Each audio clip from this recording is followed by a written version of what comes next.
অনেক করদাতার মনে নানান প্রশ্ন, তাদের এই প্রশ্নের উত্তর আশা করি আমাদের এই আলোচনার মাধ্যমে বের হয়ে আসবে। ম্যানুয়াল রিটার্ন এবং অনলাইন রিটার্ন যেটা আপনারা জমা দিবেন, এর মধ্যে কোনো মৌলিক পার্থক্য নেই। বিসমিল্লাহির রহমানির রহিম। সম্মানিত করদাতা সুনাগরিকবৃন্দ, আসসালামু আলাইকুম। আমরা ল ম্যাটারের পক্ষ থেকে আপনাদেরকে স্বাগত জানাই এবং আমরা ইতিমধ্যেই সকল বাংলাদেশি মানুষ ও করদাতারা জেনে গিয়েছি জাতীয় রাজস্ব বোর্ড কর্তৃক এর সম্মানিত চেয়ারম্যান মহোদয় আব্দুর রহমান খান, উনি আগস্টের 3 তারিখ আয়কর আইন 2023 328-এর উপধারা 4 অনুযায়ী সকল করদাতাদের আয়কর রিটার্ন অনলাইনে জমা দেওয়ার বাধ্যবাধকতা করে একটি নোটিশ জারি করা হয়েছে। এই বিষয়ে ইতিমধ্যে আমরা যারা আয়কর আইন নিয়ে কাজ করি তাদের কাছে অনেকের নানানমুখী প্রশ্ন এবং নানান বিষয়ে জানার আগ্রহ তৈরি হয়েছে, অর্থাৎ কিছু স্পেশাল পর্ব আপনাদের জন্য নিয়ে আসছি ধারাবাহিকভাবে এবং বিষয়ের উপর ভিত্তি করে কিছু আলোচনা আমরা আপনাদের জন্য রাখতে চাই। অনেক করদাতার মনে নানান প্রশ্ন, তাদের এই প্রশ্নের উত্তর আশা করি আমাদের এই আলোচনার মাধ্যমে বের হয়ে আসবে এবং ওনারা অনেক বিষয় সম্পর্কে কিছুটা হলো ধারণা পাবে। আর এই ধারণা নিয়ে তাদের যদি উপকার হয় তবে আমাদের ল ম্যাটার টিম সার্থক। আপনারা আয়কর বিষয়ে প্রতিনিয়তই অভিজ্ঞতা নেওয়ার জন্য এবং জানার জন্য অবশ্যই আমাদের ল ম্যাটার চ্যানেলটিকে সাবস্ক্রাইব করবেন এবং যদি আপনাদের প্রয়োজন অনুভব হয় তাহলে আমাদের কাছ থেকে যে কোনো ধরনের আইনি সেবা, বিশেষ করে আপনারা আয়কর আইন বিষয়ে সেবা গ্রহণ করতে পারেন আমাদের হোয়াটসঅ্যাপ নাম্বারে যোগাযোগ করে। কেননা এখন 2025-26-এর করবর্ষের পুরোদমে আয়কর রিটার্ন জমা দেওয়ার সময় চলছে। আজকে আমি একটি প্রথমে কেস স্টাডি বলি।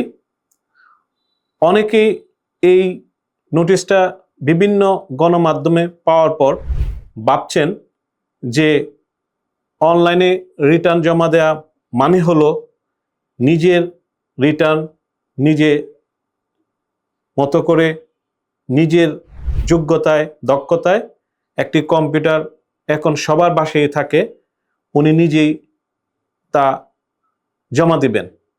বিষয়টি বিজ্ঞপ্তির সূত্র ধরে বলা যায় সঠিক, কেননা এনবিআর আপনাকে এরকম কোনো বিজ্ঞপ্তি দিতে পারে না যে একজন করদাতা কোনো একটি পক্ষের সাহায্য নিয়ে তার আয়কর রিটার্ন জমা দিবে, যদিও আয়কর আইন 2023-এর 327 ধারায় প্রতিনিধিত্বের কথা বলা আছে।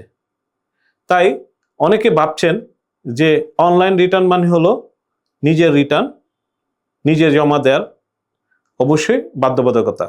এক্ষেত্রে আমরা একটি কথা বলি, ম্যানুয়াল রিটার্ন এবং অনলাইন রিটার্ন যেটা আপনারা জমা দিবেন এর মধ্যে কোনো মৌলিক পার্থক্য নেই। এখন প্রশ্ন আসতে পারে যে ম্যানুয়াল রিটার্ন কি এবং অনলাইন রিটার্ন কি? এই প্রশ্নটাই খুব করার অবকাশ আছে বলে আমার অভিজ্ঞতায় আমি মনে করি না। কেননা আপনি আগে যে রিটার্নটি হাতে লিখে অথবা কম্পিউটারে টাইপ করে এনবিআর প্রেসক্রাইব ফর্ম অনুযায়ী তাদের নির্দেশিত যে ফর্ম আছে এবং এটি আইন দ্বারা অবশ্যই বিধিবদ্ধ, সেই ফর্ম ফিল আপ করে আপনি জমা দিতেন। এখনো এই ফর্মটাই আছে, কিন্তু এটা এখন আপনি ই রিটার্ন বা হিসাবে অনলাইনে একটা সফটওয়্যার করে দেয়া আছে, আপনি শুধু এখানে আপনার ডাটা ইনপুট করবেন।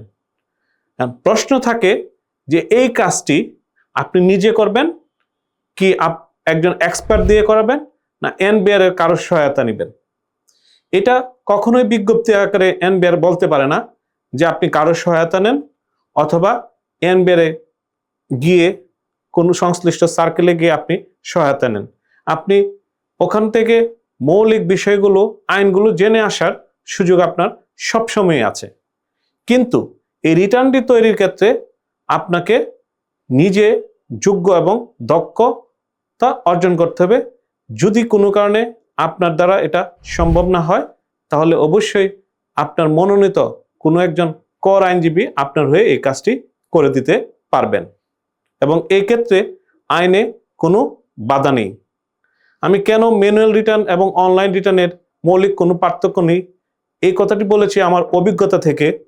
আমরা মনে করি অনেকে যারা একটু কম্পিউটার জানি বা বুঝি, ভাবি যে এই অনলাইন রিটার্ন এসেছে, কোনো চিন্তা নেই, আমি ডাটা ইনপুট দিব এবং আয় ব্যয় সম্পদ মিলিয়ে জমা দিয়ে দিব, আমার হয়ে যাবে। নেভার, এই ভুলটি করা যাবে না। আমরা গত বছরের অভিজ্ঞতায় দেখেছি অনেকেই বিভিন্ন কারণে এই ডাটা ইনপুট করতে গিয়ে ভুল করেছেন, যেগুলো পরবর্তীকালে এনবিআর যাচাই বাছাই করা শুরু করেছে। তাই আমি মনে করি আপনারা যারা পুরাতন করদাতা আছেন, অভিজ্ঞ করদাতা আছেন, সম্মানিত করদাতা যারা ইতিমধ্যে জমা দিয়েছেন, অনেক বছর যাবত জমা দেন, ওনারা এক সময় দেখেছেন যে হাতে লিখে জমা দিতে হতো, তারপর পেয়েছেন কম্পিউটারে লিখে জমা দেওয়া হয়, এখন পাচ্ছেন ই রিটার্ন বা অনলাইনে রিটার্ন জমা দেওয়া হয়।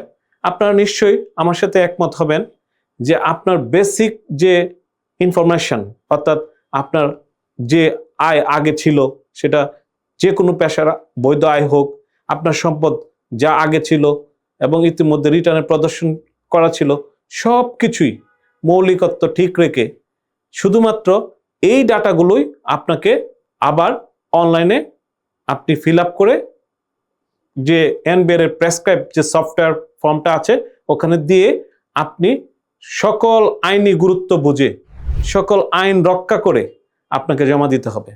অর্থাৎ আপনি যদি ভাবেন যে ম্যানুয়াল যুগে আমি খুব সতর্ক ছিলাম, সাবধান ছিলাম এবং কম্পিউটারে আমি দেখে দেখে বুঝে বুঝে আমি বা আমার উপদেষ্টা সকল ইনফরমেশন আমার সঠিক এবং সত্য তথ্য আমার জানা মতে দিয়েছিলাম, অনলাইন রিটার্ন জমা দেওয়ার সময় এই বিষয়গুলো আমার খুব বেশি প্রয়োজন হবে না, আমি শুধু আমার মতো করে ডাটা দিব আর হয়ে যাবে, এই ভাবনাটা সম্পূর্ণ ভুল হবে। তাই আমার বক্তব্য এবং সর্বশেষ কথা হলো, আপনি আপনার আয়কর নথির গুরুত্ব বুঝে ই রিটার্ন ফিল আপ করবেন এবং তারপর আপনি অনলাইনে রিটার্নটি জমা দিবেন। পাশাপাশি আপনি এই কথা অবশ্যই মনে রাখতে হবে আপনার যে এই রিটার্নটি জমা দেয়া মানে হলো আপনি পূর্বের যে রিটার্ন জমা দিয়েছেন বা যারা নতুন করদাতা আছেন তাদের ক্ষেত্রেও বলা, বা পুরাতন করদাতা যারা ইতিমধ্যে জমা দিয়েছেন সেটারই ধারাবাহিকতায় আপনাকে এই ই রিটার্নটি তৈরি করতে হবে। এই ক্ষেত্রে কোনো আইনের ব্যত্যয় ঘটানোর কোনো অবকাশ আপনার নেই। আমার কথাগুলো যদি আপনাদের উপকার আসে তবে আমরা সার্থক। ধন্যবাদ সবাইকে।